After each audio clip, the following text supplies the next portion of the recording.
নমস্কার বন্ধুরা, দ্য রসনা কিচেনে আপনাদের সকলকে স্বাগত জানাই।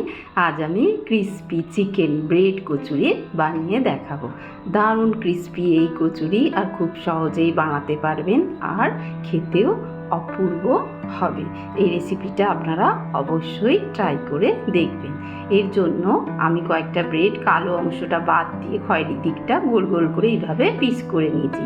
আর চিকেনটাকে আমি নুন হলুদ দিয়ে একটু সিদ্ধ করে কাঁটা চামচ দিয়ে ছাড়িয়ে নিয়েছি।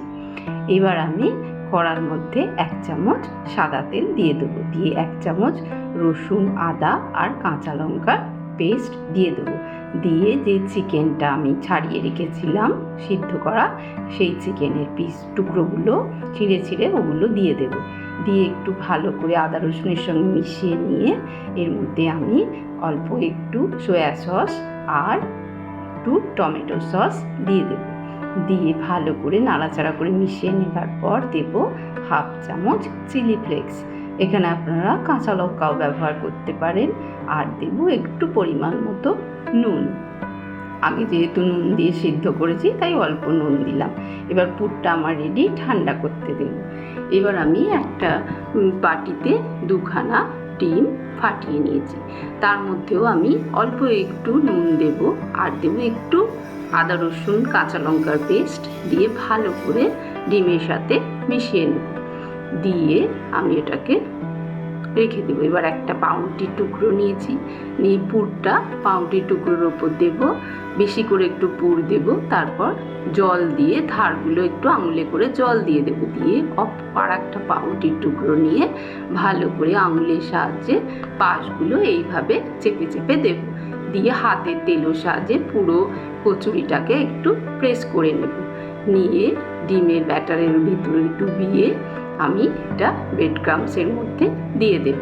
দিয়ে হাতে করে ভালো করে ব্রেড ক্রাম্বস সারা কচুরিটাতে মাখিয়ে নেব, নিয়ে তুলে রাখবো। দেখুন এইভাবে বানিয়ে নেবেন। আবার আমি আর একটা বানিয়ে দেখাচ্ছি। এইভাবে বানিয়ে এয়ার টাইট কন্টেনারে আপনারা এটা সংরক্ষণ করতে পারবেন 1 মাস।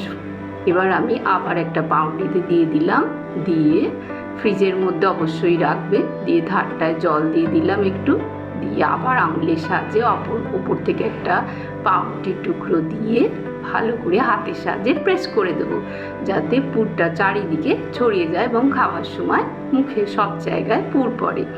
আবার ডিমের ব্যাটারে ডোবালাম, ডুবিয়ে আবার ব্রেড ক্রাম্বসে দিয়ে এইভাবে আমি প্রতিটা পাউরুটি কচুরি বানিয়ে নেব। আর এই ডিমের ব্যাটারে বোড়ানোর জন্য এইটার তেলটা বেশি টানবে না। যখন কড়ায় ভাজবেন, পাউরুটি তো অনেকটা তেল টেনে নেয়, কিন্তু ডিমের ব্যাটারে দেওয়ার জন্য বেশি তেল টানবে না। আমি এখানে ভাজার জন্য সাদা তেল গরম করতে দিয়ে দিয়েছি। তেল দেখুন, তেল গরম হয়ে গেছে। এবার আমি একটা করে কচুরি ছেড়ে দেব। আর এইভাবে আমি এখানে 2টো কচুরি দিয়ে ভাজতে দিয়েছি। কচুরিটা ভাজার সময় গ্যাসের ফ্লেম হাই করেই ভাজবেন, লো করার কোনো দরকার নেই। আর এটা ভাজতে বেশি টাইমও আপনার লাগবে না। এইভাবে উল্টে পাল্টে লাল লাল করে কচুরিটা ভাজতে হবে। দারুণ ক্রিসপি খেতে হবে, আর খুবই টেস্টি হবে, আর খুব সহজে বানিয়ে ফেলতে পারবেন। আর এটা চায়ের সাথে স্ন্যাক্স হিসেবে দারুণ খেতে লাগবে। আমার ভিডিওটা যদি ভালো লাগে লাইক করবেন, কমেন্ট করবেন, শেয়ার করবেন, আর চ্যানেলটাকে সাবস্ক্রাইব করে আমার পাশে থাকবেন। যেহেতু চ্যানেলটা আমি নতুন খুলেছি, তাই আপনারা যদি একটু আমার পাশে থাকেন তাহলে খুবই ভালো হয়। আমার 2টো কচুরি ভাজা হয়ে গেছে, আমি তুলে নিয়েছি। এবার আমি এর একটু লাল লাল করে ভেজে তুলে নেব। দিয়ে এবার আমি সসের সাহায্যে এটা পরিবেশন করলাম। দেখুন কত লোভনীয় দেখতে হয়েছে, খেতেও সুন্দর হবে। একটা কাঁটা চামচ দিয়ে আমি ঘষে দেখিয়ে দিচ্ছি কতটা ক্রিসপি হয়েছে। এবার আমি ভেঙে দেখাচ্ছি। দেখুন পুরো ঠাসা, আর খেতেও সসে বুড়িয়ে দারুণ লাগবে। আপনারা সকলে খুব ভালো থাক। ধন্যবাদ।